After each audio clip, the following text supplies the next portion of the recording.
আসসালামু আলাইকুম, আমি তাহের। আপনারা দেখতেছেন free music BD YouTube channel. আজকের ভিডিওতে দেখাবো কিভাবে আপনি আপনার ফেসবুক অ্যাকাউন্ট ডিঅ্যাক্টিভ করবেন। তো ভিডিওটি স্কিপ না করে শুরু থেকে শেষ পর্যন্ত দেখুন। তো চলুন শুরু করা যাক। সো ট্যাপ করবো এফবিতে। সো এফবিতে ট্যাপ করার পর সিম্পলিভাবে এফবি ওপেন হয়ে যাবে। সো দেখতে পাচ্ছেন উপরে 3 লাইন মেনু, এখানে ট্যাপ করব। সো এখানে ট্যাপ করার পর দেখতে পাচ্ছেন প্রোফাইলটি ওপেন হয়ে গেছে। তো নিচের দিকে আসবো। সো নিচের দিকে আসার পর দেখতে পাচ্ছেন এখানে সেটিং এন্ড প্রাইভেসি। সো এখানে ট্যাপ করব। সো এখানে ট্যাপ করার পর দেখতে পাচ্ছেন উপর দিকে সেটিং, এই সেটিংয়ে ট্যাপ করব। সো সেটিংয়ে ট্যাপ করার পর সিম্পলিভাবে একটা অপশন ওপেন হবে। দেখতে পাচ্ছেন সেটিং অপশন আমার ওপেন হয়ে গেছে। সো স্ক্রল করতে করতে নিচের দিকে আসবো।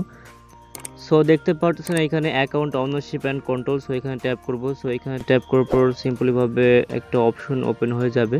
সো দেখতে পাচ্ছেন এখানে একটা অপশন ওপেন হয়েছে মেমোরাইজেশন সেটিং, তারপর আছে ডিঅ্যাক্টিভেশন অ্যান্ড ডিলেশন, তারপর আছে managing your information.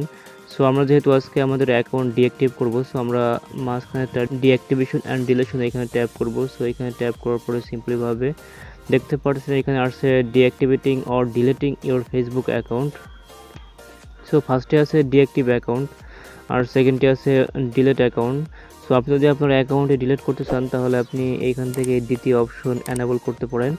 So account deactive করার জন্য আমরা এখান থেকে ডিঅ্যাক্টিভ অ্যাকাউন্টে ট্যাপ করব। সো এখানে ট্যাপ করার পর দেখতে পাচ্ছেন নিচে continue to account deactivation. So এখানে ট্যাপ করব। সো এখানে ট্যাপ করার পর সিম্পলিভাবে আপনার অ্যাকাউন্টের পাসওয়ার্ড দেওয়া লাগবে এখানে। সো দেখতে পাচ্ছেন এখানে ফর ইওর সিকিউরিটি প্লিজ রি enter your password to continue. এখানে আপনার যে অ্যাকাউন্টে ডিঅ্যাক্টিভ করতেছেন সেই অ্যাকাউন্টের পাসওয়ার্ড দিয়ে দিবেন। পাসওয়ার্ড দিয়ে দেওয়ার পরে এখানে কন্টিনিউতে ট্যাপ করার পর আপনাদের অ্যাকাউন্টটি ডিঅ্যাক্টিভ হয়ে যাবে।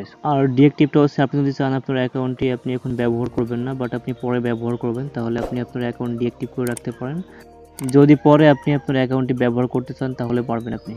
সো এইভাবেই খুব সহজে আপনি আপনার অ্যাকাউন্ট ডিঅ্যাক্টিভ করতে পারবেন। সো ভিডিওটা ভালো লাগলে অবশ্যই লাইক করবেন, আর চ্যানেলের নতুন দর্শক হয়ে থাকলে প্লিজ সাবস্ক্রাইব করবেন। দেখা হবে পরের ভিডিওতে, সে পর্যন্ত ভালো থাকবেন। Take care.